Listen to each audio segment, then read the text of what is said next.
Good evening. The meeting of the Committee of the Whole, Planning and Administration is now called to order.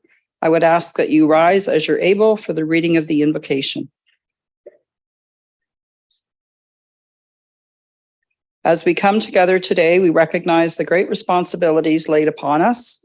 Our council will always strive to understand the needs of the people we serve and to use power wisely and well. Our purpose is to establish and maintain a city of prosperity and righteousness where freedom prevails and where justice rules. Let us also not forget those who have served our community and who are no longer with us so that we can continue to do the work we must in their memory. Thank you.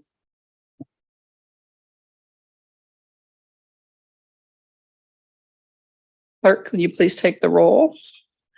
Councillor Samuel. Here. Councillor Martin. Here. Councillor Caputo. Here. Councillor Sicoli. Present. Councillor Sullivan. Present. Councillor Schless. Present. Councillor McCrary. Here. Councillor Carpenter. Present. Councillor Van Tilburg. Here.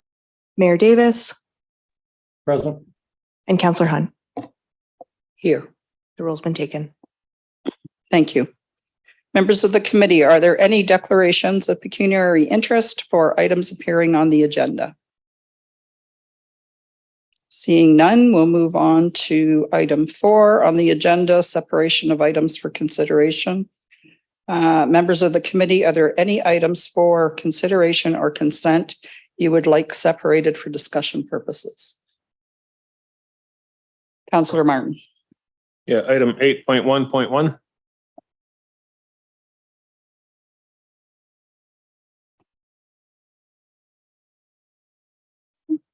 Any other items? Okay.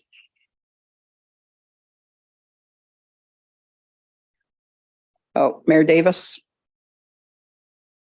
Yes, please, Madam Chair, 8.1.3.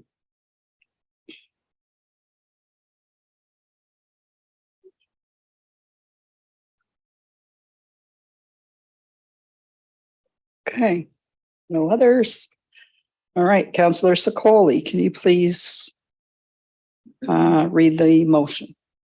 Yep, moved by myself, seconded by my ward mate, Councillor Sullivan, that all items for consideration or consent, 8.1 and 8.2, not separated for discussion purposes, be approved.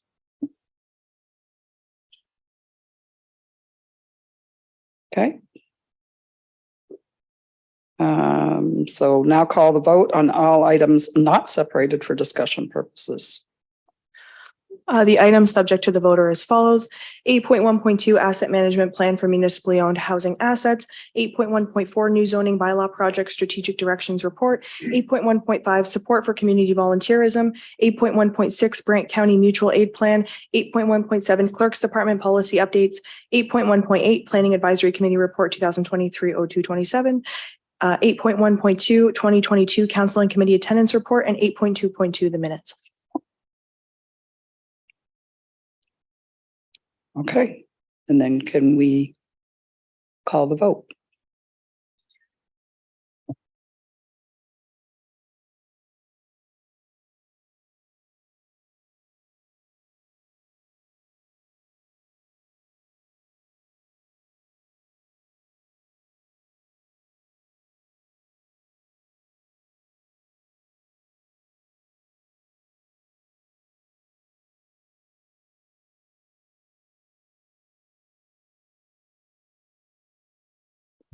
All items not separated have carried unanimously on a recorded vote. Those voting in favor: Councillor Sullivan, Councillor Schless, Councillor Martin, Councillor Carpenter, Councillor Sicoli, Councillor Caputo, Councillor McCrary, Councillor Hunt, Councillor Samuel, and Mayor Davis.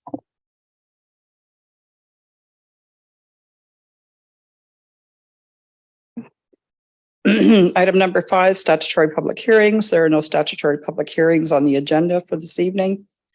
Item number 6, recognition of achievements. We have one recognition of achievement this evening. I would ask Mayor Davis to verbally give his presentation on the 2022 Santa Claus Parade proceeds to the Brantford Slavic Full Gospel Church. And then Thank you very much, Madam Chair. So will you be presenting the check since I'm feeling a little under the weather today? I'm not in. Just want to make sure that we got the check being presented. Yeah.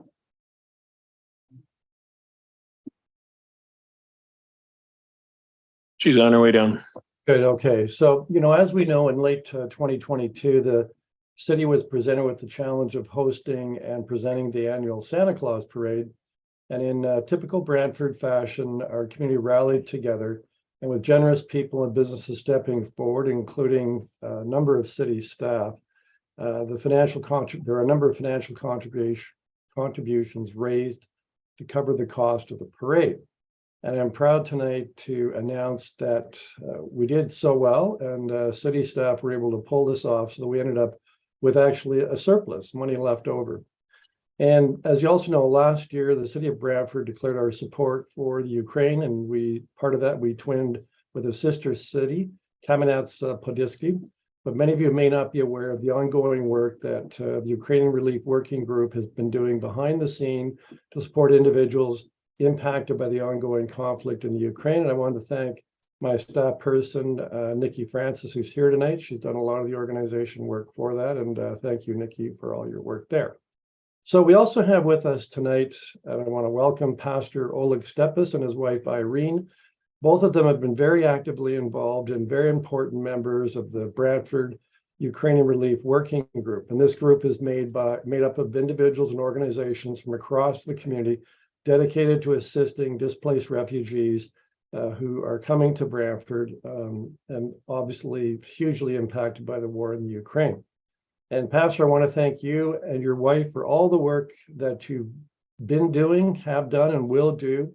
And we offer you this check that Councillor Hunt has in the amount of $2,111.62 to assist the Ukrainian Relief Working Group to continue to provide the support that you do locally and to continue to do all the good things that you're doing to help those who are arriving in our community who are refugees from the frankly, the humanitarian disaster that's unfolding in the Ukraine. So thank you very much. And we hope that these monies will, in some small part, help you in your efforts. Thank you very much. Yes. Thank you so much. Thank you. Thank you very much. And we appreciate the support of the mayor's office and the whole city and the whole city of Brantford. They're doing a great job. Thank you so much. God bless.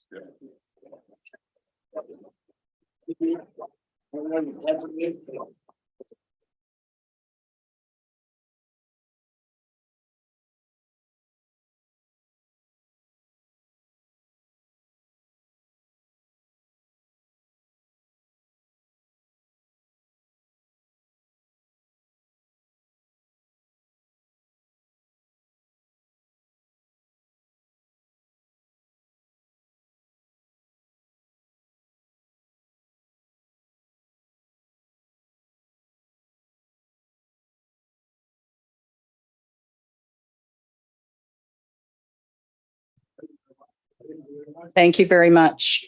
And thank you, Mayor Davis, for that.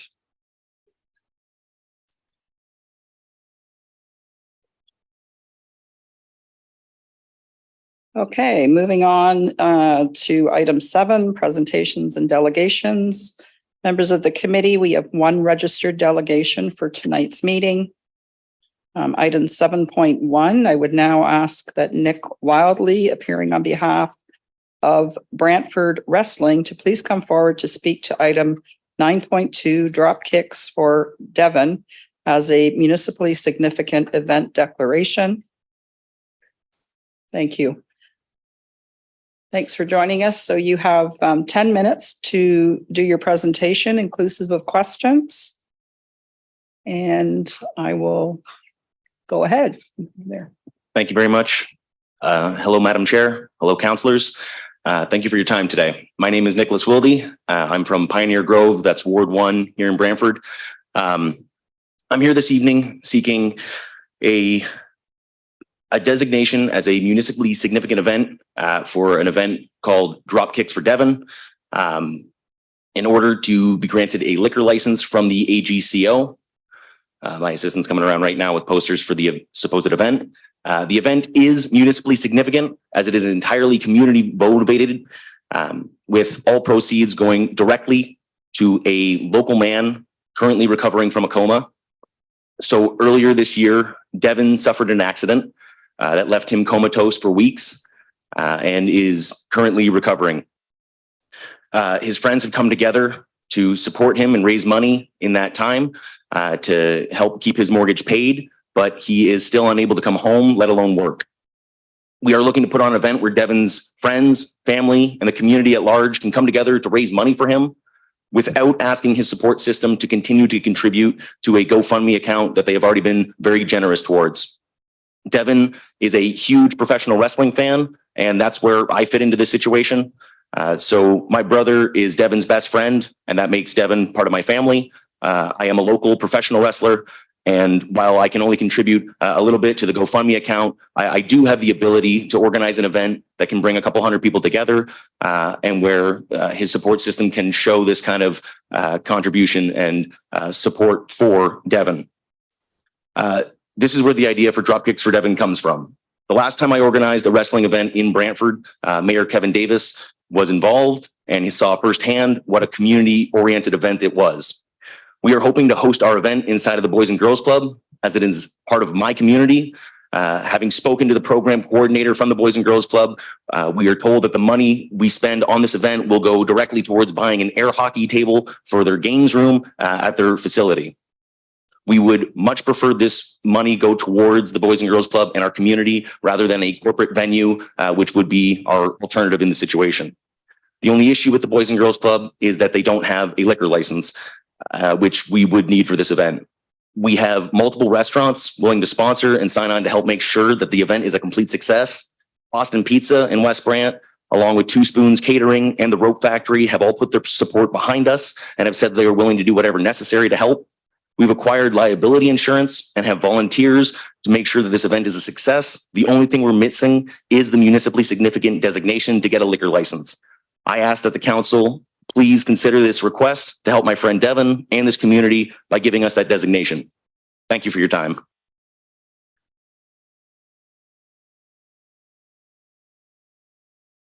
Okay, thank you. So we do have time for questions. Councillor Sullivan, I believe you have a question. First and foremost, thank you. I applaud you for doing this. We talk a lot about homelessness out there, but we don't spend a lot of time talking about people who are in jeopardy of becoming homeless. And once again, I applaud you for coming forward with this to help your friend, to make sure that they don't end up on the streets, and you will get my full support in this. Thank you, Councillor. Councillor Carpenter. Thank you. Thank you for what you're doing for your friend and for the community. Could you tell us, for the viewing public, when this event will take place and how the public can participate? The hopeful date for the event is May 6th. And the event is taking place at the Boys and Girls Club. That's 2 Edge Street here in Brantford. So people are able to support by following on social media or by buying a ticket through Eventbrite, all of which is yet to be posted, awaiting the designation as municipally significant. Okay, so the designation will be posted afterwards, and maybe after the resolution, we can make sure staff posts that on our site as well. Thank you. That would be greatly appreciated. Thank you.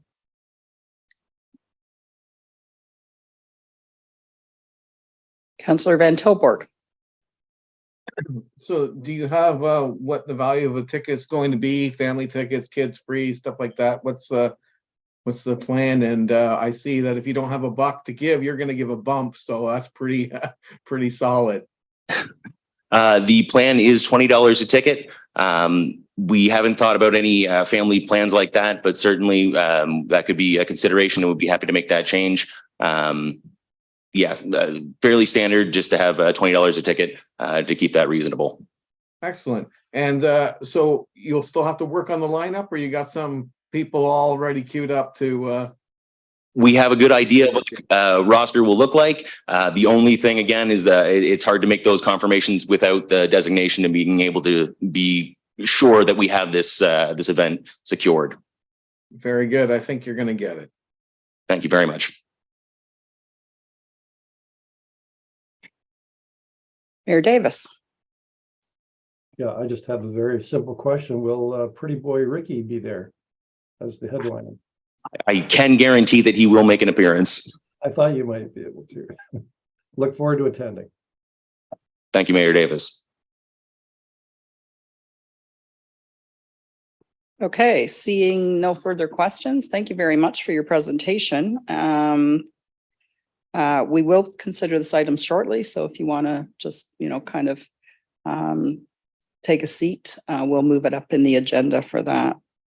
Thank you very much, Madam Chair. Okay, so prior to taking up the separated items for consideration and consent, we will address item 9.2, Dropkicks for Devin as a municipally significant event declaration, as there was a delegation for this item. Councillor Sullivan, I believe you have the motion. Please state your seconder. Thank you, Madam Chair. This is seconded by my ward mate, Councillor Schless.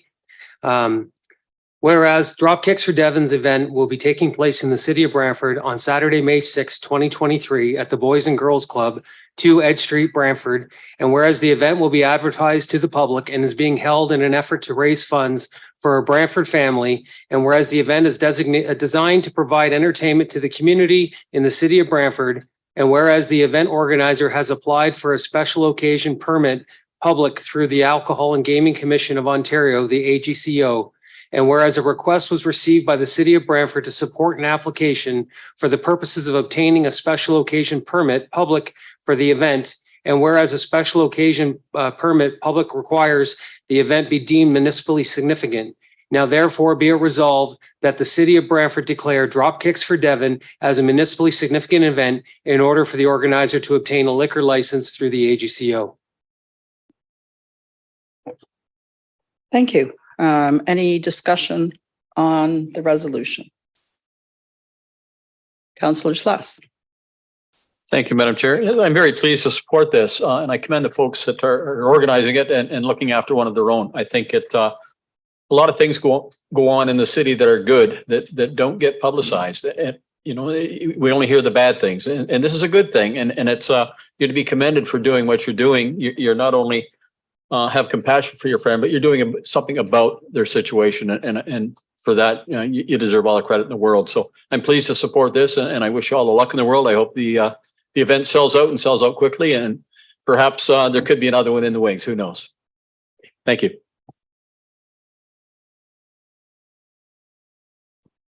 Okay, seeing no other questions, clerk, can we call the vote?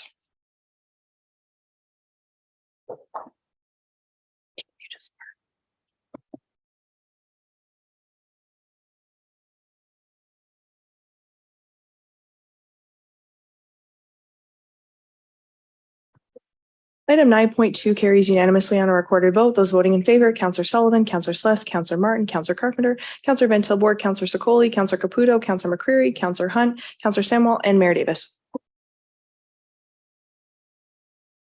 Thank you.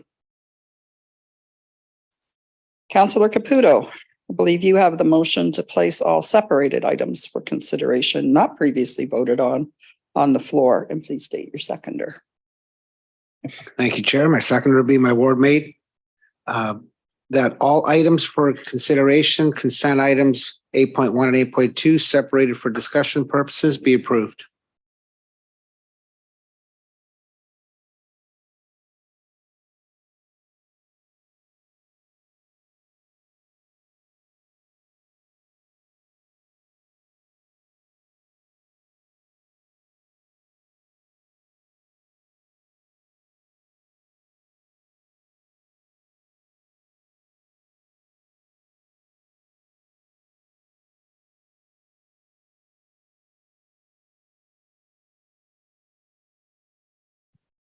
Okay, so the first item separated 8.1.1, Councillor Martin. Thank you, Madam Chairman. As you'll remember, we passed a resolution a while ago asking staff to investigate the option of the city taking over the air show. And luckily, the United Way has stepped up. This air show has gone full circle. It's gone back to the United Way. They're going to step up and organize this year's event. When we passed the resolution, I figured that this year was going to be a wash and we were getting ready for next year. So I think the United Way has done an admirable job stepping up and planning for this season. And because a lot of the air show acts will be booked already, they've changed the format slightly and they're including classic cars. So it's going to be wings and wheels. So air show plus classic cars. And hopefully it's with having something for everyone, it will attract a bigger crowd. Even though I don't know if the airport can hold a much bigger crowd than we usually get for the air show. It's usually pretty crowded. But I'd really like to commend the United Way for stepping up and taking on the air show once again. And I hope it's a resounding success and that we get the good weather that we usually get for the air show every year. And for it's going to be the same the Wednesday before Labor Day. This year works out to be August 30th. So if you haven't already marked it in your calendar, put that in your calendar for the Wings and Wheels Air Show. Looking forward to it myself. Okay, Councillor Sullivan. Thank you, Madam Chair. I too commend the United Way for this. Just the fact that we're going to have the air show, it's so significant to the city of Brantford, and I'll fully be supporting this motion. Councillor Schless. Yes, thank you, Madam Chair. Yeah, it's a free event. Who doesn't like free? So I think it's something that everybody in the city can partake in. I think it's a great place to take your kids and give them the thrill of being up close to airplanes on the runway and all the vehicles that'll be out there. And for some of us, maybe reminisce looking at all the old cars. So I think it's a good day out. I think there is a charge for parking, but I do believe that there's going to be a shuttle service that'll be running out to the airport that Brantford Transit will be handling. So it's a day where, if you pack a few things in your backpack, you won't have to spend a nickel and you can have a great day and take your family out. So I would encourage everybody to take a chance and go on out there. They are asking for donations. It is the United Way. And, if you can spare a couple of bucks, I'm sure it would be greatly appreciated. And I think we all can realize what the United Way does in terms of good things for the community. So if you can support them at all financially, please do. But if you can't, by all means, enjoy the event and get your family out there and have some fun this summer. Councillor McCrary. Chair, thank you very much. It's very pleasing to see that we found a community partner that's going to take this on and do a good job of it. These folks do well with whatever they touch. As we get closer to the date, I presume we're going to get probably a presentation about what's coming and the itinerary for the day. As Councillor Schless said, it's a free event. There will be a charge for parking, but don't let that dissuade you because we don't want to see you parked on Rest Acres Road and Colburn Street. It creates a bit of a hazard, and it's probably 10 or 20 bucks to park. And if you divide that by a carload, you can put 10 or 20 people in there in a car, and it's only $1 a head. So it's going to be it's one of the real community events that we have. And as we talked about when this came before us some time ago, and was still up in the air, there's a lot of folks in the city of Brantford that don't have a lot of means, and these big community events that have free admission and they're open to everybody really means so much to so many people in this community that don't have the wherewithal to attend a lot of ticketed events and big ticket functions. And kudos to United Way and thanks to city staff for making this all happen as well. Thank you, Madam Chair. Councillor Carpenter. Yes, thank you, Madam Chair. You're doing a fine job this evening. I just want to say I too agree that this is a tremendous event. The community loves this event. It's one of our premier events along with our Santa Claus Parade. I just want to dispel a myth. It's not entirely free. I mean, we are as a city contributing, so we're contributing $31,500 towards this. So, but it's a worthwhile event to do. It's free to everybody in the community, but the taxpayers paying it. So just to make it clear, but it's a great event, and otherwise it's worthwhile for us investing in and building something for our community. Transit service will be providing bus transit from various points in the city, so you don't have to pay for parking. So if your budget is minimal, then you can actually take the transit for free and get out to directly to the site and take transit home as well, as opposed to waiting in those big lines of traffic for parking. It's an event that draws probably the most people, if not the Santa Claus Parade, equal to the Santa Claus Parade. It draws a lot of people. It's a terrific event, and kudos to the United Way, who does so much good work in our community. But I want to put a plug in. This takes a great amount of volunteers, a tremendous amount of volunteers. In fact, the most difficult part of this project is getting volunteers. So United Way is no stranger to getting volunteers. So if anybody in the community is watching tonight and they'd like to be part of it, contact United Way and say, look, I'd like to volunteer.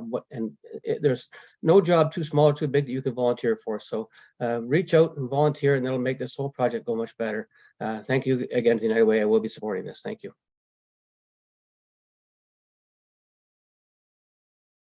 Thank you. So seeing no further raised hands, clerk, can we call the vote?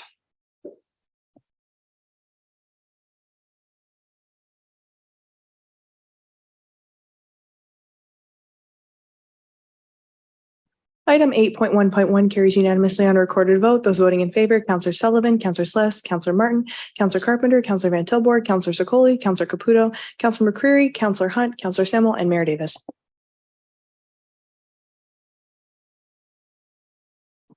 Thank you. Next item separated for discussion, 8.1.3, Mayor Davis, you had that separated. Yeah, I did, because this has to do with heritage designations. And the city was working towards a listing program where properties of historical interest would be put on an inventory of properties that could be considered for designation. And there was some protection to be on the list that protected the homes or buildings from being torn down without there being a delay in a review. Now, Bill 23 has changed the landscape on that program, and under Bill 23, the province has said that if a property is on the list but has not been formally designated within 2 years, then it comes off the list for a total of 5 years. And right now we're about 2/3 of the way through the whole listing process. So this recommendation is, well, given that the province has basically nullified the listing type program that we've been embarked on, let's take about 100 of the most significant properties, spend a lot of time on them, determining their heritage value, and then seeing those properties being designated. And when this came to the Heritage Committee, there really wasn't much in the staff report about how you do that, how you take the 98 properties and move them to designated status.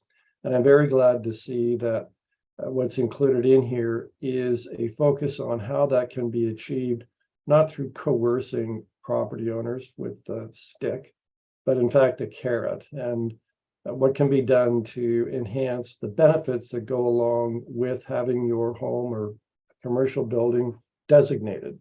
And I think that's the way to really add to our list of designated properties, making it an attractive option for owners. And that way you'll get owners that are passionate about their properties and dedicated to preserving their heritage, and getting a little bit of public assistance in doing that for the benefit of the community. So I'm very happy to support this. It's also of interest that one of the options that will be looked at is expanding the heritage districts we have. And we have one in particular that's well known, that's Brant Ave, which ends up protecting a whole number of properties within a neighborhood.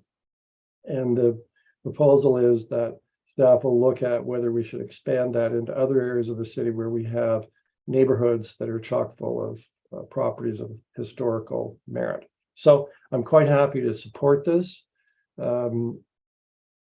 Even though I may not have been happy with Bill 23, but I think this is a good response to that, to in fact take really meaningful steps to expanding the number of properties in our community that are designated. And that, of course, is when a property has full protection, when it reaches designated, not listed status. So very happy to support it, and thank staff and the committee for their work on bringing this to us. Councillor McCrary. Chair, thank you. And I want to echo what the mayor has said. I think this is a tremendous and quick response by staff to a dilemma that's posed to our heritage initiatives by the introduction of the provincial bill. It's well thought out. It's practical. And as the mayor said, the examination of further financial incentives, I think, is probably going to lead to much greater interest in property owners wishing to designate their properties. There there exists a number of myths around the process and around property values and so on.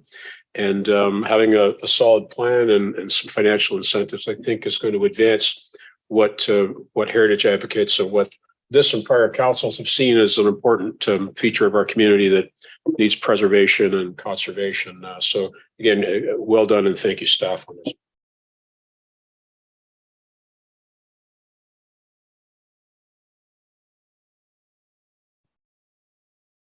Okay, Councillor Samwell, and I've just got a little technical difficulty. I've lost everybody on the screen. But Councillor Samwell, you go right ahead while somebody helps me out here. Okay, perfect. I just wanted to say that I'm pleased to be supporting this tonight. I'm glad that we're keeping a focus on heritage and the importance even regardless of the changes with Bill 23. And I also want to mention the fact that I think it's really great that we're looking at an incentive program to encourage the care that needs to be taken to our heritage locations. So thank you.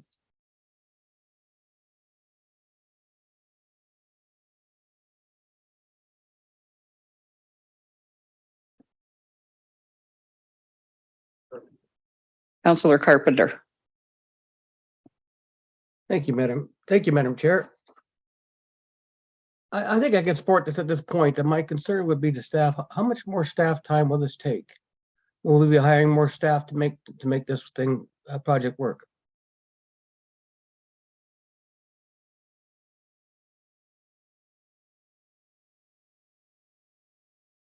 Is there a staff person that can respond? Yeah, we've just got someone coming up, Councillor. Okay.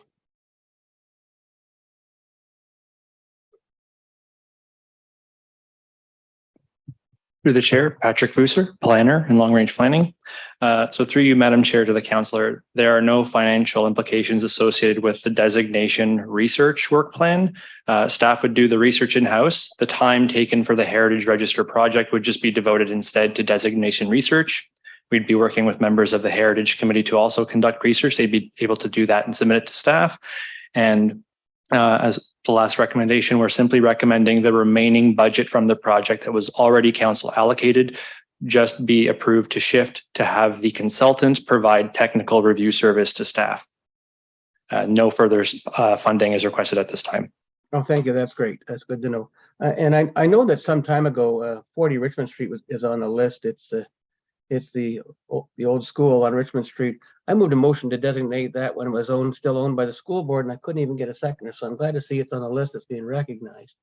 And I agree with those that spoke before me that the funding for those designations needs to be in place. We can't have expropriation of people's rights on property rights without some kind of funding formula. No expropriation without compensation, as Max Sherman used to say years ago.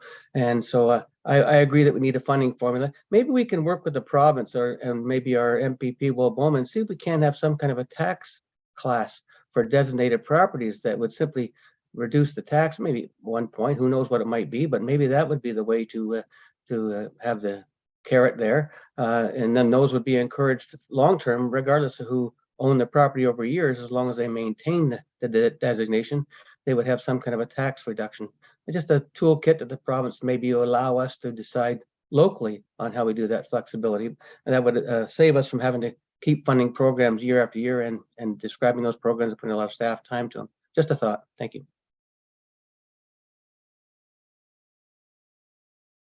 Okay, seeing no further speakers, clerk, can you call the vote?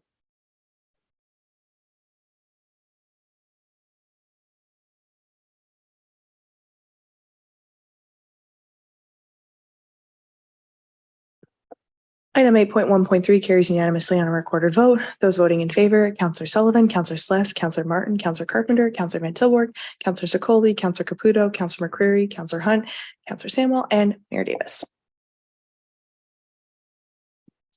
Okay, moving on to resolutions. Item 9.1, Brantford Accessibility Advisory Committee quorum. Councillor Van Tilburg, please move your resolution, state your seconder. Moved by myself, seconded by my ward mate, Councillor Samwell. Whereas the Accessibility for Ontarians with Disabilities Act 2005 11 requires every municipality having a population of not less than 10,000 to establish an accessibility advisory committee. And whereas the Brantford Accessibility Advisory Committee meets on a bi-monthly basis and has been experiencing quorum issues over the past few years, which has resulted in significant delays for reports of approvals and feedback from the committee. And whereas the Brantford Accessibility Advisory Committee is governed by Schedule 5 of Chapter 26 of the City of Brantford Municipal Code, which sets out the mandate and composition of the committee.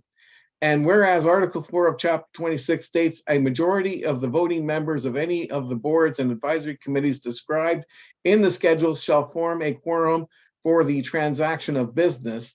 And whereas the Brantford Accessibility and Advisory Committee is currently comprised of 13 members, requiring five members to meet quorum requirements, and whereas reducing the quorum requirement for the committee will ensure the committee can continue to conduct business in a timely manner.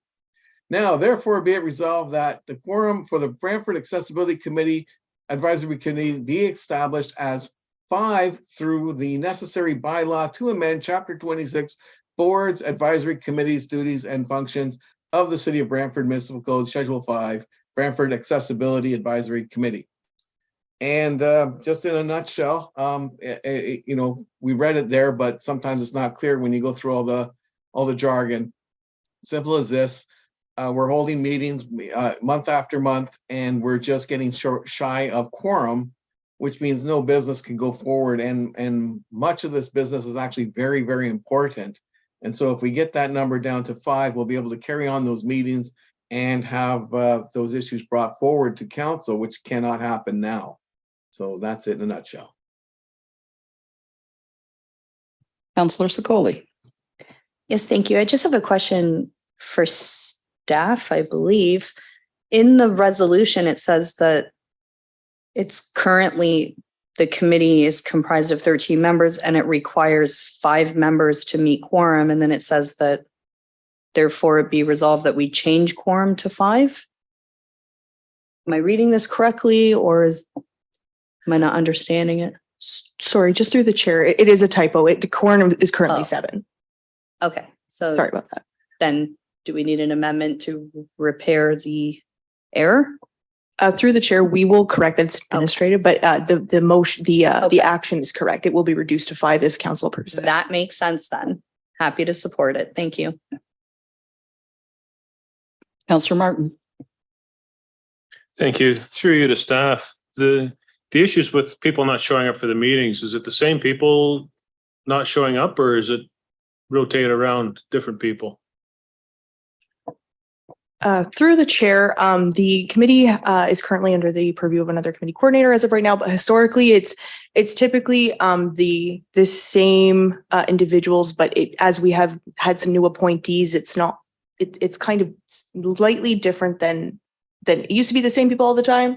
Now it's different people, and it seems to be there's maybe an encouragement issue of attending in general for all members, not just the same members that were not attending, if that makes sense. Would it make sense then to give a couple of months with the new membership to see if we can get quorum at the 7 level? Through the chair, again, I am not the current committee coordinator. It's actually Emma. So I can get her on the mic.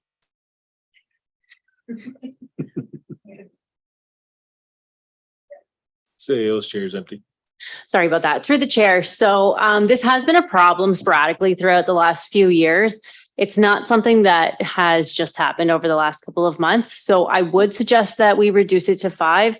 I mean, we can try with the new members for a few months if that's what you wish, but it has been a problem for the past few years, not just the last few months. Has there been much change in the membership on the committee? Through the chair, I believe we just appointed 2 new members, 1 new member. So not that's drastic. Not going to make a lot of change. No, I don't believe so. Okay, thank you. I could support reducing it to 6, but not to 5. That's far too low for quorum for a committee of 13. So I won't be supporting this resolution.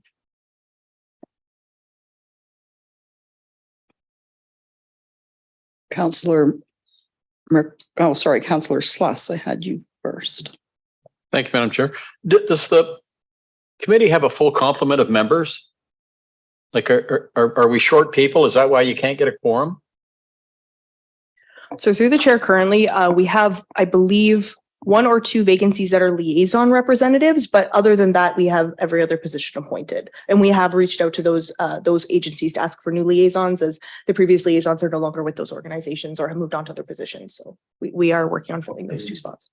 Okay, it just seems it's obviously a problem. I just don't understand the problem. They meet 6 times a year. It's not like it's a weekly meeting. They meet every other month, I believe. Is that not correct? Through the chair, that's correct. Okay.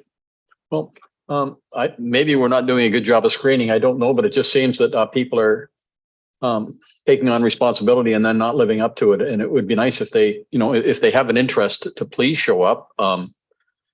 Like was said, it hinders things being done, and it hinders reports coming forward that would get things done, because we can't get people to show up at meetings. So it might be good to has a list been circulated of the attendance and the people that are attending or not attending? Through the chair, not a detailed list on attendance. We haven't circulated that. In the last month or 2, staff have accommodated extra training for staff and stressed the importance of the committee members attending and what happens when they don't attend. But no, we haven't circulated the attendance. We can certainly do that if you wish. I think that might be helpful to simply try and get to the root of the problem. It appears we have the wrong people. They probably have good intentions. They don't fulfill the obligation, and it would be good to know. Okay, thank you. Councillor McCrary. Chair, thank you. Through you to staff. Is there a methodology for, in some cases, giving committee members a tap on the shoulder with respect to attendance? Do we have a regulation that speaks to having missed 3 in a row, perhaps? Through the chair, that is correct. After they miss 3 meetings in a row, we can approach them, and committee can make a resolution at that point. Without seeming too harsh, has that happened at all with respect to this committee? Through the chair, no, we have looked into that. For the most part, it's sporadic. Yeah, it's difficult to be heavy-handed with folks that have volunteered their time. Now, council members don't count quorum, is that correct? Through the chair, council members do count as quorum as long as they are appointed members of the committee. And then the mayor is ex officio. So he has been attending the last few meetings so that to help with quorum, but yes. So what's your recollection in terms of attendance, say the last meeting that was scheduled? Through the chair, the last meeting that was scheduled was, we actually did get quorum. And that was after we stressed the importance and did a training session on the duties of the members. So that could have assisted. Okay. And I presume that Councillor Van Tilburg is the council rep to this committee because he's presenting this tonight. Through the chair, that's correct. Councillor Van Tilburg sits on the committee as well as Councillor Hunt. Right. Okay. Thank you very much. Councillor Carpenter, you had your hand up and you put it down, so I'm assuming your question may have got answered. Yes, my question was the number mistake that Councillor Scully pointed out. Mayor Davis. Yeah, thank you, Madam Chair. So I have gone to the last 2 meetings because staff told me there was an attendance issue. The last meeting, I think we had about 8. And I did make a rah-rah speech to the members, how important it is they attend and that their contribution is important. Part of the problem is that the committee meets during the day and it has to, given the makeup of the committee. And that I think is part of the problem and getting members to attend regularly.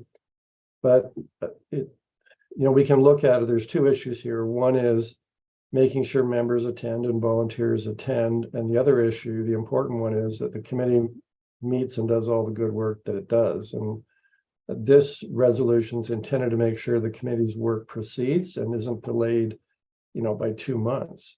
So I'm going to move an amendment, hoping that it will gain majority support, and that is taking the cue from Councillor Martin, amending the motion so instead of 5, it reads 6. A slight reduction in the need to attain quorum. I think that might be of assistance, and I as well will commit to attending to make sure they get quorum if I'm available. So looking for a seconder to get that on the floor. I consider that friendly. As long as my ward mate does.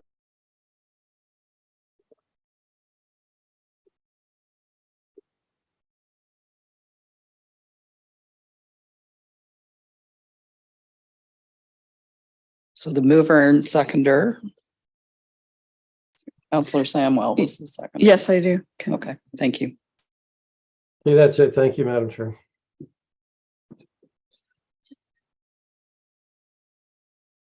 Okay, I've got Councillor Carpenter has his hand back up. Thank you, having only not spoken before. Just the staff, is the mayor counted as for quorum? Through the chair to Councillor Carpenter, yes, when the mayor attends, he's ex officio, so he does count towards quorum. Yeah, I think that's where we have some of our problems. I think the mayor should be entitled to a vote and a say at every committee meeting that he attends, but I don't think he should have to be counted as quorum. It's an awful lot of workload to be putting on the mayor. Not that I'm trying to reduce the mayor's workload, but the mayor can't be everywhere at all times. And as ex officio, that's appropriate. And in the past, we've had the ex officio be able to vote and speak, of course, but not count for quorum, so that we don't have those issues where the mayor is busy or out of town, FCM, lots of other things that he's involved in. I think we should look at that as one of the steps for a lot of the committee issues, unless they're all council issues, but where there's committee structures, we shouldn't be counting the mayor as a quorum. I think it makes it more, that just adds one more difficulty to it, one more wrinkle. Just my thoughts. Thank you. Thank you, Councillor Carpenter. Just through the chair for some clarification, the mayor, our procedural bylaw allows the mayor as ex officio to attend to our committee meetings and count towards quorum, but when he's not there, he doesn't count negatively towards quorum. Okay, that's better clarification. Thank you. Thank you. Councillor Sullivan. Thank you, Madam Chair. I do see the importance of making sure that we have quorum, especially meeting bi-monthly. You're looking at 3 months, 4 months before you actually get back in there. And this is a committee that needs to meet on a regular basis. However, that being said, I too don't like the idea of going down to 6 or 5. I would like to see this actually done on a duration period, that it only be extended for a certain amount of time and then go back to the 7 once they've rectified the attendance issues.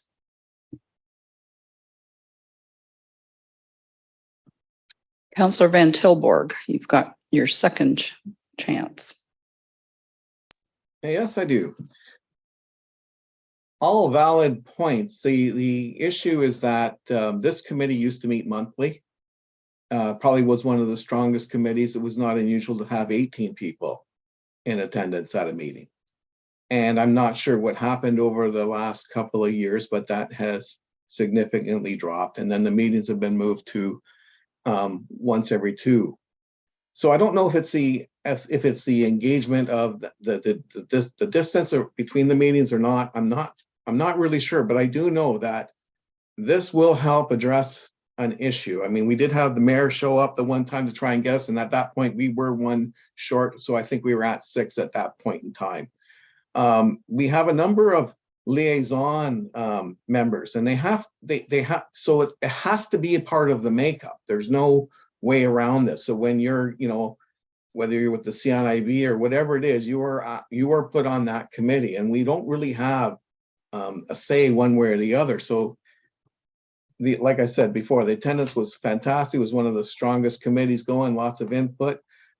If we don't go with this change, we are very much delaying other things that might go forward. So it's quite critical.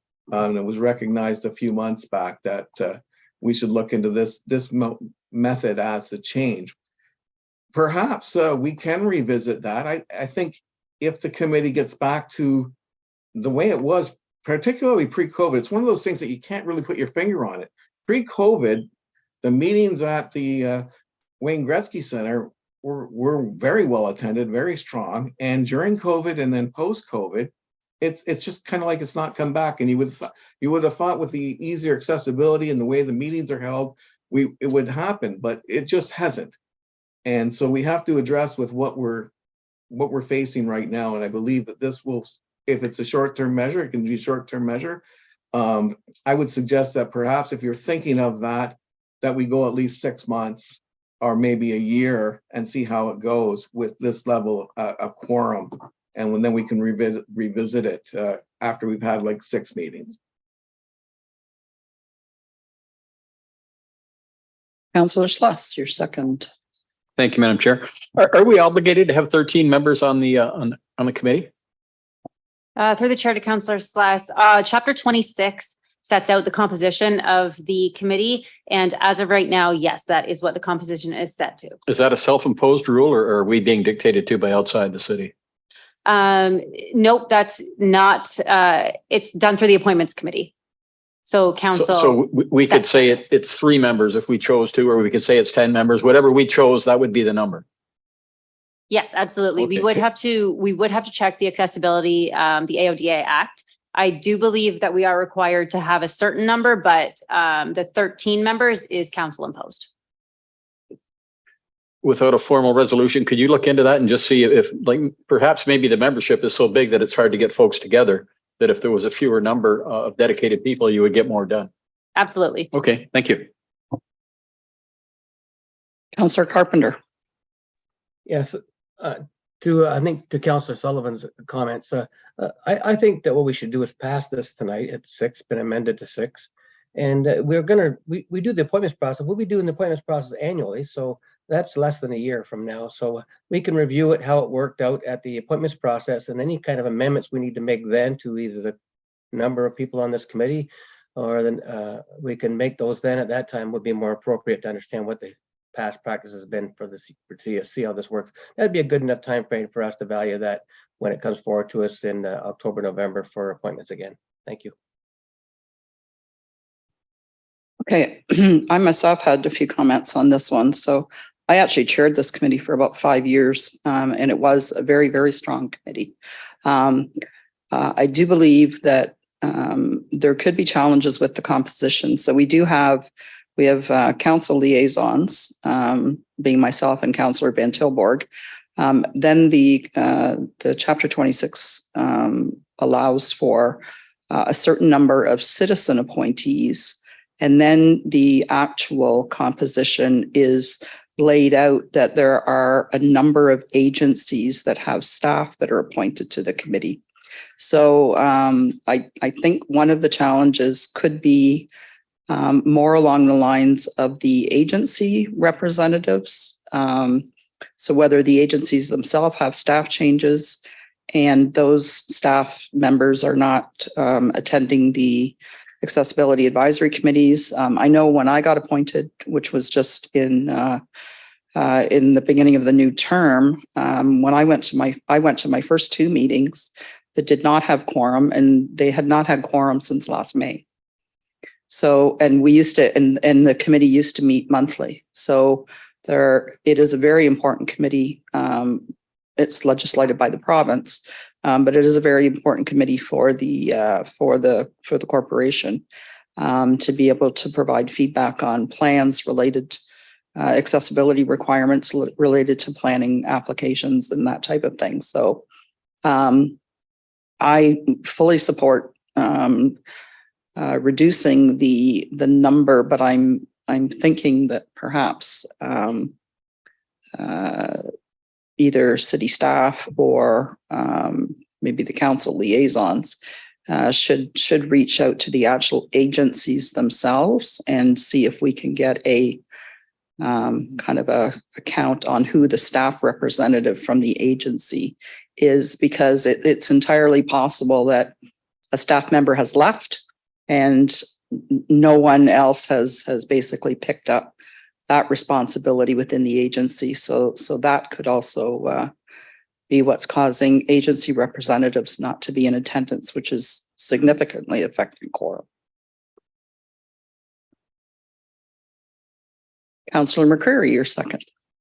Madam Chair, thank you. And thank you for the history reminder. I believe you and I served together on that committee many moons ago, and I do recollect that you were in the chair. And it was a very dynamic committee at the time, and it was very lively, and we generally had 90% attendance. And I don't know what's changed in the interim.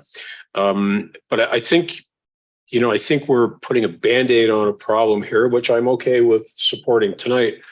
But I really would like to understand exactly what the problem is. And I'm going to suggest, Madam Chair, through you, an amendment to this. And I think what we probably should see is the attendance record of membership on this committee. Folks who are representing an agency can be identified by that agency's name. Folks who are individuals probably shouldn't have their names made public. We could simply refer to them as numbered or lettered individuals. So I would like to see that list, and I'm going to move that as an amendment that list be provided for this committee when we meet as a council, to hide the identities of individuals appointed and to indicate any affiliations with agencies. And I'd be looking for a seconder, and I see my ward mate, Councillor Martin, is seconding that. Thank you, Madam Chair.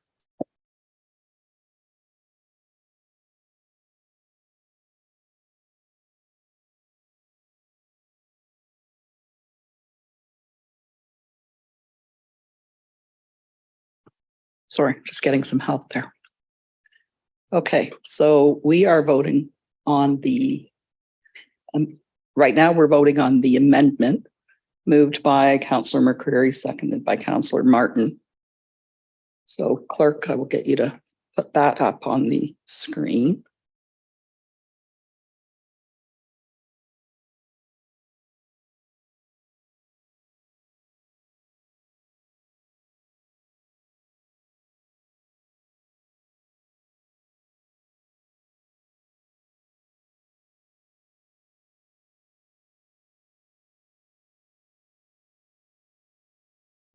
Through the chair to Councillor McCrary, I just want to confirm that I've captured that correctly. We will maintain the anonymity as much as we can of those members, but I just want to make sure that I've captured what your intention was. That is absolutely correct. The only difference is that that we probably should identify the attendance by agency reps and not by their name, but by the agency they represent. Certainly.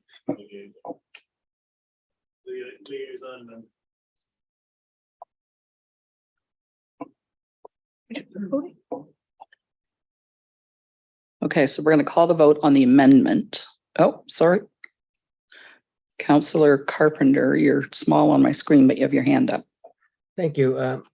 My concern with this amendment is it identifies agencies that may not know that their rep's not attending, and it will cause embarrassment to the agency because this will become public. I've got concern about this process. I think the committee themselves could do this themselves within staff, and we don't have to make this something that has to come back before council. I think there should be some discussion with the agencies, from the council members to the agencies. They know who's not attending, and they can contact the agency and see if there's been some kind of a communications problem or what the issue is before we had started identifying agencies whose reps are not attending. Thank you. So I won't support this for that reason.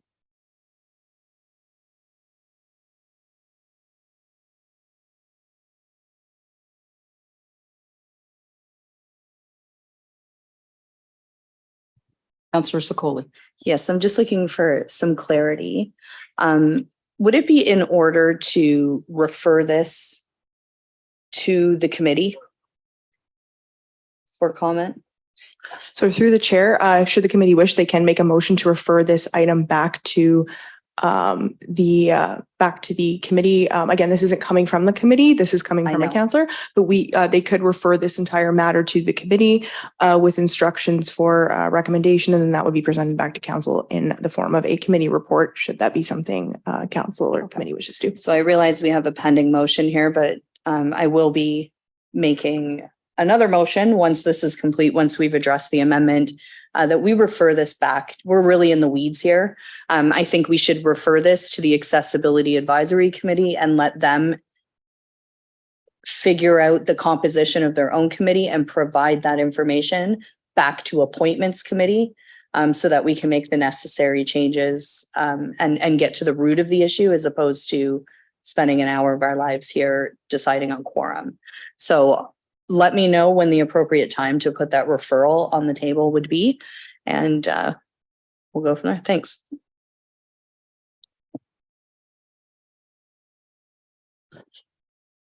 Oh, Councillor Van Tilburg on the amendment that's on the floor. Okay. I'm going to use this part of the amendment to say, would that be direction as opposed to referral? What was mentioned earlier. In other words, it wouldn't delay anything. I just want to get the staff answer on that. It affects how I look at this vote. That's all. That's why I'm asking. So, so through the chair, if I'm understanding, you're asking if we should perhaps put a clause that would suggest we direct the MAT, like rather that staff be directed to discuss or consult with the Accessibility Advisory Committee. Is that kind of what you're? Well, I'm hoping that we can direct Councillor Coley's question to, so that it doesn't go to a committee that ends up still not getting quorum, but I think we'll get quorum and we'll be able to address it. But because I like the idea of it going kind of back to the committee and then over to the Appointments Committee. I like that. what I don't want is it to be the wrong, because quite frankly, I may not have to vote for this if Councillor Coley's amendment comes or a referral comes forward, as long as the referral doesn't delay this action. If you do follow me, if the referral delays the action of changing quorum, which I think we need to change quorum in order to get it passed in case we don't have quorum at the next meeting, that we refer, that this could be referred to, if you follow my logic here. So through the chair, the referral would stop the recommendation as it's listed here. It would refer the matter to the lower body. Is there another way to word that to get the content that Councillor Coley wants, that I kind of want too, so without affecting the change and timing of this part of this resolution? So through the chair, there could be another clause added that says, you'd have your quorum reduction. And then you would also have a clause that staff be directed to consult with the Accessibility Advisory Committee regarding composition and matters regarding quorum. And then staff would then provide reports to those committees, and those would eventually come back to this bodies. So that could be an option. Thank you very much.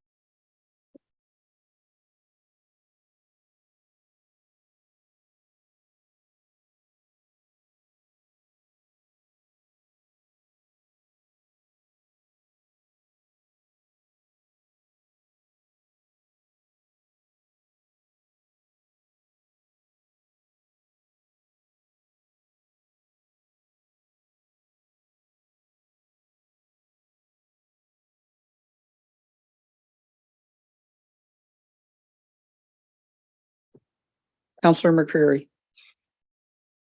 Madam Chair, thank you. Through you to staff. Does the Accessibility Advisory Committee not know that this is before us today? I can answer, or Emma can.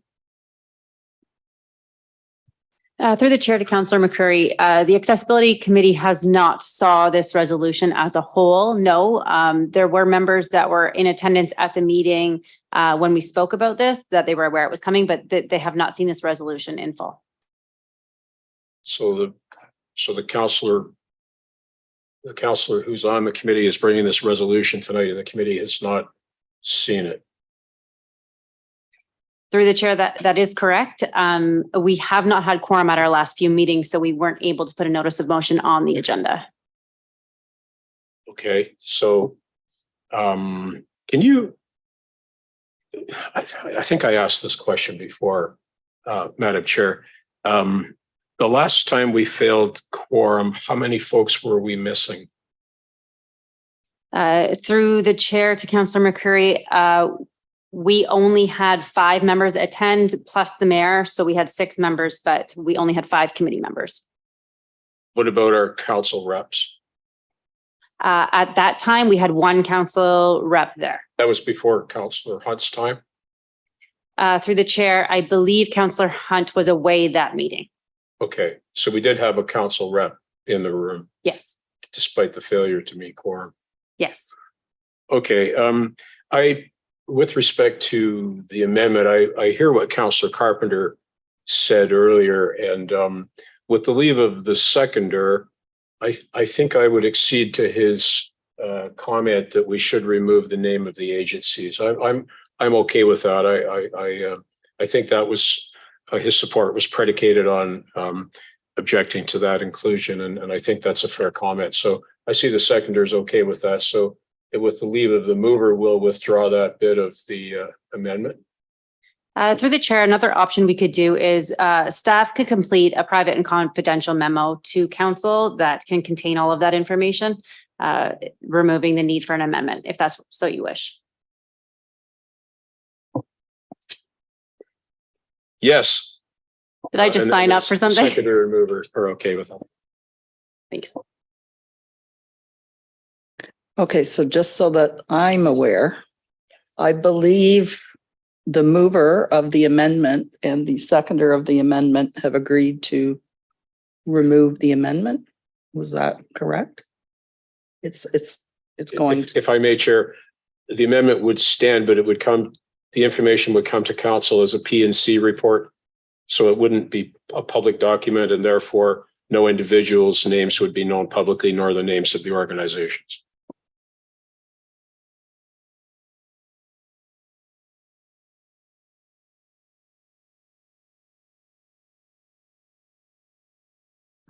Okay, apparently we don't need to change the wording of the amendment, even though the amendment we're going to vote on is actually being referred to staff for a report to come back to council, private and confidential report to come back to council.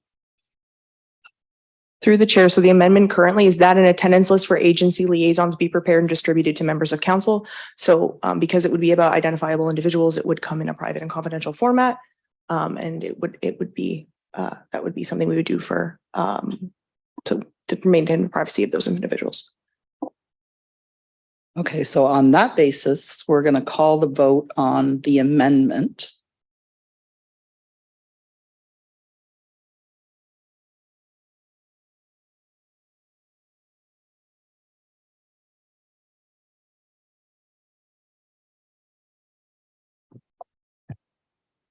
The amendment carries on a recorded vote. Oh, sorry. The amendment carries on a recorded vote of 9-2. Those voting in favor: Councillor Sullivan, Councillor Schless, Councillor Martin, Councillor Carpenter, Councillor Van Tilburg, Councillor Samwell, Councillor McCrary, Councillor Caputo, and Councillor Zaccoli. Those opposed: Mayor Davis and Councillor Hunt.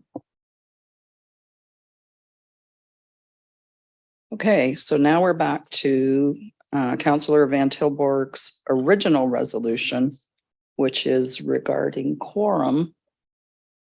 And did we have an official amendment that was to go from 5 to 6, or discussion? That was a friendly amendment. Thank you. Okay.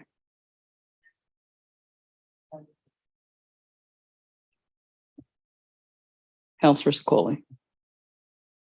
Yes, I'd like to move a referral seeking a seconder that we refer this to the Brantford Accessibility Advisory Committee, and that they also get a copy of the attendance and provide a report back to us, probably the appointments committee, just commenting to the composition of this committee. I don't know if that's in order.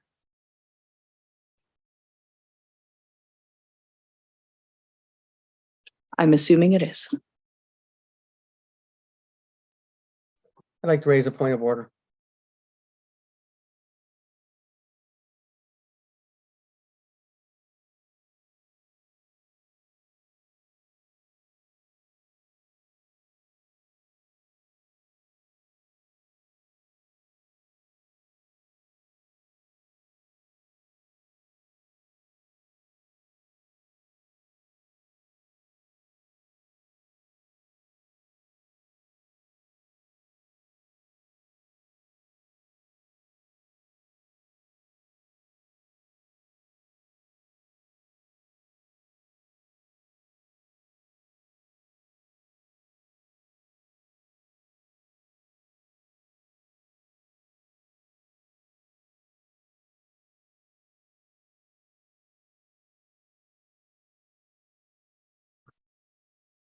Okay, so now we are voting on the referral. I'd like to call a point of order, please.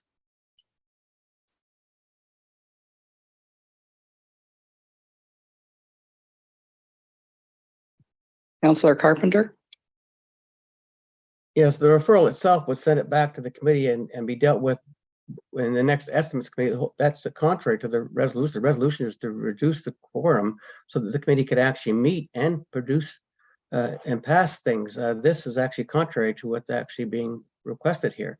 And this just prolongs the whole problem. How can the committee meet and vote on something and send it back to us if they're not meeting quorum? That's contrary to what we're trying to do here, and it's not necessary. So I call it as a point of order. It shouldn't be allowed. I don't think that's a point of order. I think the advisory committee should have comment on what their quorum is. I believe the chair rules on my point of order.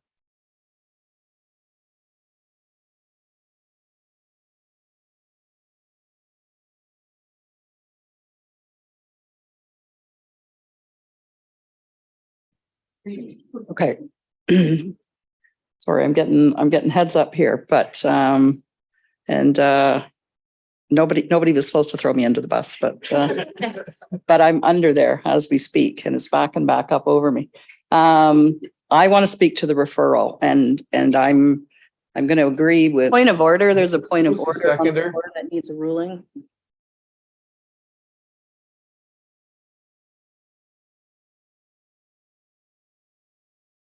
Yeah, Madam Chair, you should rule on the point of order, and then if someone doesn't agree, they can appeal it. So. Okay, so the referral is in order. My comment is to disagree with the referral. Who's the seconder for the referral? Sorry, are you stating that my referral's out of order? In order? Okay. The referral is in order. I'm going to speak to it right now. I believe the mayor asked who seconded the referral.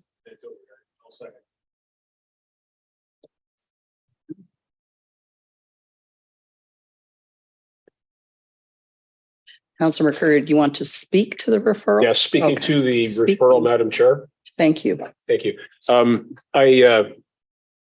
If I understand the referral correctly, it does not interrupt the action that we are undertaking by way of the main motion.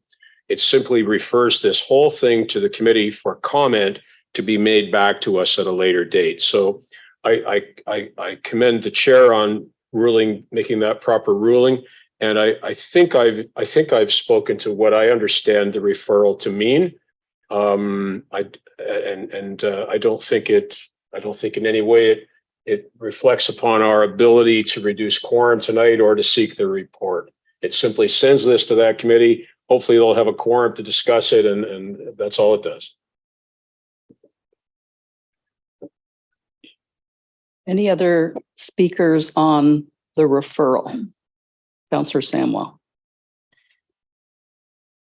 I guess I don't know if I can ask the question, but with what Councillor McCrary just said, I want to clarify though, if we do a referral tonight, then that sends it back to the committee and we can't lower quorum tonight, correct? Through the chair, that is correct. So the referral, much in the same way as a deferral, it means you're not rendering a decision at this time. So I just want to be very clear that if this matter is being referred to the Accessibility Advisory Committee in this format via a referral, then yes, you will not be changing your quorum tonight. If you would like to add an amendment that suggests that you'd have your, A, that quorum be reduced, and B, that staff consult with the Accessibility Advisory Committee to provide comment to council regarding this matter. You'd receive a report back from the committee with their comments, and staff would also work with the committee to provide that. So the amendment rather than a referral would get you both the quorum adjustment as well as the comments back from the committee. Okay, so I guess my comment is this then. I do agree with what Councillor Sakoli is trying to do with the referral, because I don't think we should impose things on the committee, but I also think that sending it back to a committee that's not making quorum right now is not the right idea tonight either. So I would like to make that amendment that you're talking about then. I don't know if we can do that with the referral still on the table. But I think that we need to be lowering the quorum, even if it's just a temporary measure, and then requesting the committee look at this themselves and report back to us as what they would like to So see. point of order, you can only speak to the referral itself and the body that it's going to, not the main motion. I thought that's what I was doing.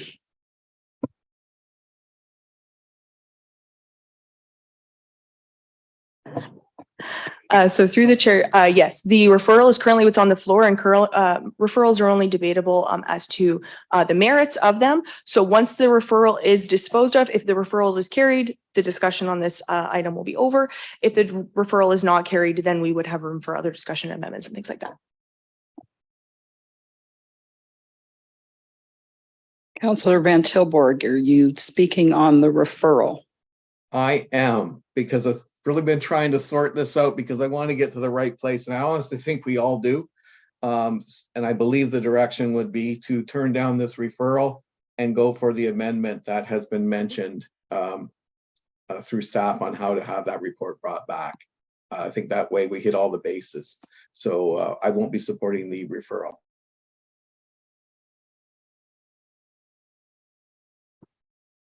Okay, seeing no other speakers, we are calling the vote on the referral.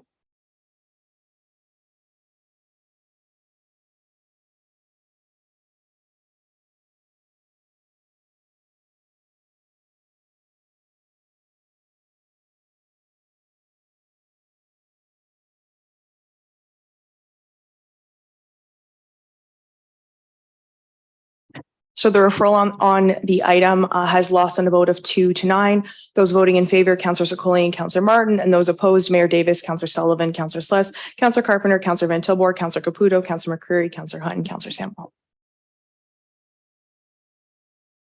Okay, so we are back to the original resolution that was amended, and I believe everyone has spoken to that. And Councillor Samuel, you have not spoken twice, so you can speak to that. Okay, so I would like to make an amendment. And so I would like to add that we request all of that information from the Accessibility Committee in addition to lowering the quorum.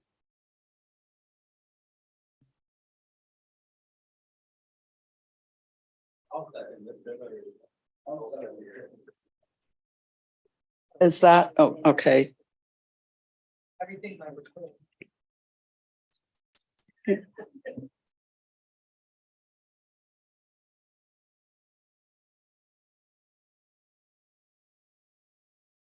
So Councillor Samuel, who is your seconder to the formal amendment? Councillor Caputo. Councillor Caputo, thank you.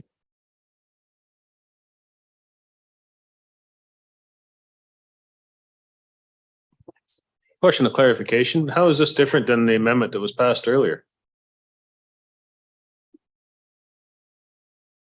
My understanding is this is so the friendly amendment to go from 5 to 6 was just a friendly amendment with the agreement of the mover, Councillor Van Tilburg, and the seconder, Councillor Samuel. This is a formal amendment moved by Councillor Samuel, seconded by Councillor Caputo. That does the same thing as Councillor McCrary's formal amendment that passed. No, Councillor McCrary's formal amendment. Through the chair, Councillor McCrary's amendment was only to provide the attendance list to members of council.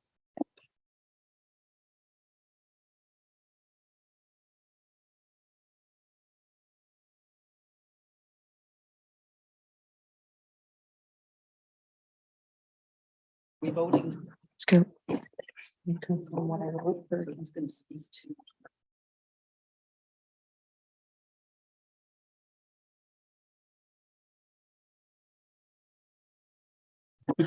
So through the chair, if I may, Councillor Samuel, I just want to confirm the wording I've prepared. So that staff be directed to consult with the Accessibility Advisory Committee so they may provide comment regarding matters of quorum and composition to Committee of the Whole. That's exactly right.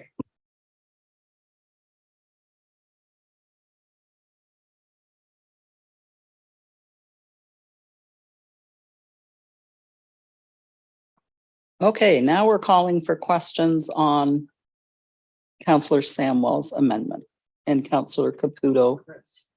No, he didn't. Okay.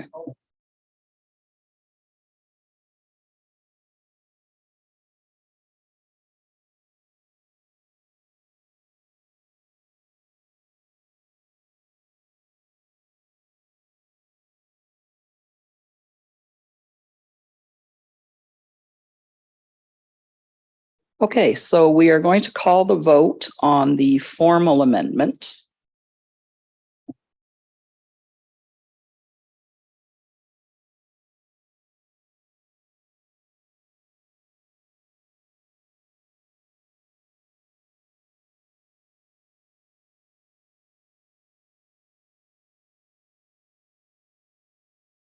The amendment is carried on a recorded vote of 10-1. Those voting in favor, Councillor Sullivan, Councillor Schless, Councillor Martin, Councillor Carpenter, Councillor Van Tilburg, Councillor Schless, Councillor Caputo, Councillor McCrary, Councillor Samwell, those opposed, and Mayor Davis, sorry, those opposed, Councillor Hunt.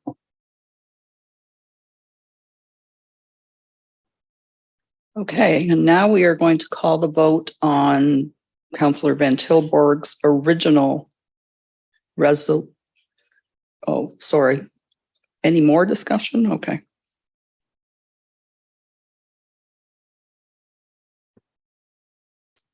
I think everybody's already spoken at least twice, and I've got numbers beside your names. Okay, so on the. You're doing an excellent job, Chair Hunt. Okay, so on the original resolution that was friendly amended to go from 5 to 6, we are calling the vote on.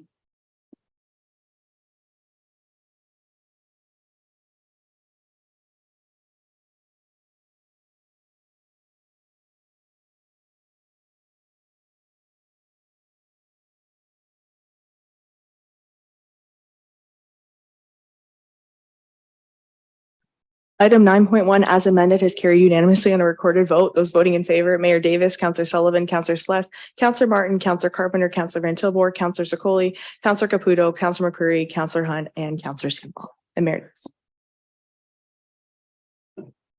Okay, item 9.2 was addressed earlier in the meeting, which seems like that was a while ago. Item 9.3, tow authority for parking staff, Councillor Martin. Thank you, Madam Chairman. I move, seconded by Councillor McCrary. Whereas efficiencies of the Brantford Police Service is to support a stratified approach to public safety, and whereas currently the bylaw enforcement officers do not have the grounds to tow an illegally parked vehicle under bylaw number 144-88, and whereas currently the bylaw enforcement officers must call the Brantford Police Service to tow away said vehicle, resulting in 2 resources from different entities of the municipality being at the said call, and whereas this process results in a duplication of work and is not efficient in our stratified approach to public safety, now therefore be it resolved, A, that city staff be directed to bring forward an amendment to bylaw 144-88, section 24, subsection 6, which will include the wording to allow bylaw enforcement officers to have the designated authority to tow illegally parked vehicles, and B, that staff develop a standard operating procedure that defines exigent circumstances that would require an immediate removal of a vehicle and a communicated non-ingent tow procedure. And just speaking to this briefly, this will speed things up for our bylaw people. They won't have to wait around for the police to show up to authorize a illegally parked vehicle to be towed. And I think that's appropriate that staff drop a procedure that will guide the bylaw staff and when to exercise that authority. And it'll allow for more efficient operations within the city and save some staff time and possibly some money as well. Thank you.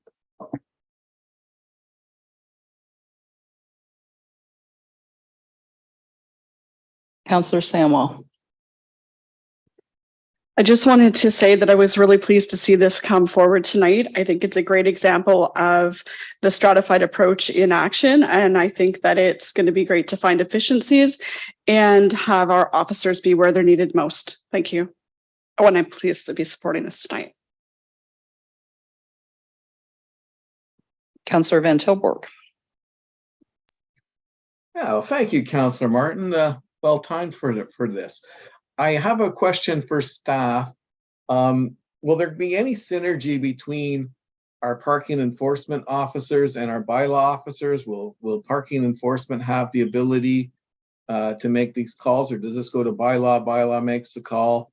And do we have to have connections with local towing companies, or is that a work in progress? And we've got Mr. Weidrich. Thank you, Madam Chair. Dave Weidrich, Manager of Bylaw. Councillor, the answer is one, we do have arrangements with a tow company in Brantford already. Bylaw officers tow off a private property. This is more for the parking enforcement officers. As Councillor Martin said, they cannot tow. So they have to go, they give 3 tickets. If they want to tow a car, they have to wait for Brantford Police to show up. So it's just to make things a lot smoother. So they have the authority to do that, or who does it go to? Does it go to you? That's what I'm kind of getting at. Because we have to deal with them. We hear about, there's 3 tickets on the window and nothing's happening. So just kind of want to know where the buck stops. How's that? Through Madam Chair. So yes, parking does report to me. And so the officers are aware when they have 3 tickets on the car. The procedure will probably be that they then, we put a warning on the car telling them the car will be towed within 24 hours. And then that's part of the procedure that I'd be working on. And then we'll be calling the tow truck to tow it away. But yes, they will have authority under the bylaw to tow the car. And is that at a cost to us, or does that end cost go to the owner of the vehicle? Or is that to be determined? Through Madam Chair, it goes to the owner of the vehicle, the tow and the storage costs. Thank you very much. Councillor McCrary. Chair, thank you. Through you to staff. Mr. Weidrich, are there any other responsibilities you could take on, sir? Through the chair, I have lots of ideas. Yes. Will they be coming to us without our asking? Through Madam Chair, possibly, yes. Thank you. Councillor Schless. Thank you, Madam Chair. Welcome. Would this cover, and it happens all the time, we have a snowstorm and a week later, there's a car that's still snowed in. It's very apparent that it's been there more than the 24 or 48 hours that it's allowed to be there. Does this give you folks the ability and the authority to tow that car? Through the chair, simple answer, yes. And thank you. Councillor Sullivan. Thank you, Madam Chair. Welcome again. One thing, how long is the process for the 3 tickets, the warning and the tow? Through Madam Chair, we give 1 ticket every 24 hours for the same offense. Otherwise, it's known as void for duplicity. You can't give 2 tickets within 24 hours. So within 3 days, we would then be putting the warning on and then towing. So probably on the 4th day, we'd be towed. What would we have to do to speed that process up? The only way would be if it's a exigent. So if someone's parked across your driveway and you can't get out or can't get in, then we would tow then. But for over 24-hour towing or 24-hour parking, sorry, that's going to be the procedure. Okay, thank you. Councillor Martin. Thank you. I'd just like to give credit to staff. I was informed that they were working on this when my notice of motion came forward. So if this notice of motion and this resolution hadn't come forward, this is something that would come to us in the fullness of time. But because I brought this forward, it just accelerated things a little bit and we'll see it a little quicker. So thanks for staff for working on this. We just accelerated it a little bit and I look forward to seeing more ideas come from your department. Thank you. Councillor Carpenter. Yes, I would agree. I think Mr. Weidrich has got some good suggestions coming forward. I've had some conversations with him that will actually be more common sense approach to bylaw enforcement. This being one of them. I would not like to see the speeding up of a property where someone was there I'd hate to see someone who was past 24 hours and all of a sudden they're being towed. So I'm glad to see Mr. Wordrick's response about the 3 notices and then the towing notification. I think that's reasonable. Someone could go away for the weekend and leave their car on the street and then they come back and find their car towed in a towing lot. We would all hear about that, by the way. And so I think a common sense approach that Mr. Wordrick is talking about would make more sense when it comes back. So I'm happy to see he's involved in this process. Thank you. I just had one question of staff. Bylaw 144-88, which also includes private parking lots that register with the municipality. How do we address accessible parking spot violations on private parking lots that are registered under that bylaw? Through you, Madam Chair. Private property owners actually apply to us to enforce the tickets and parking on their parking lots. So as long as they register with us, most big places that have the accessible parking spots, actually we already do. And it's a large fine. Okay, thanks for that. Call the vote.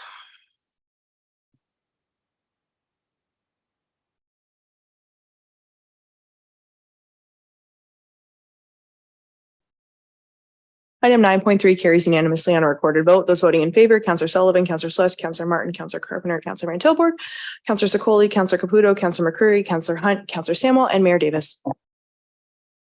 Okay, item 10, notices of motion. There are no notice of motion on the agenda this evening. Please note that the notice of motion deadline for the next agenda is this Thursday at 9 a.m. That being said, this meeting is now adjourned.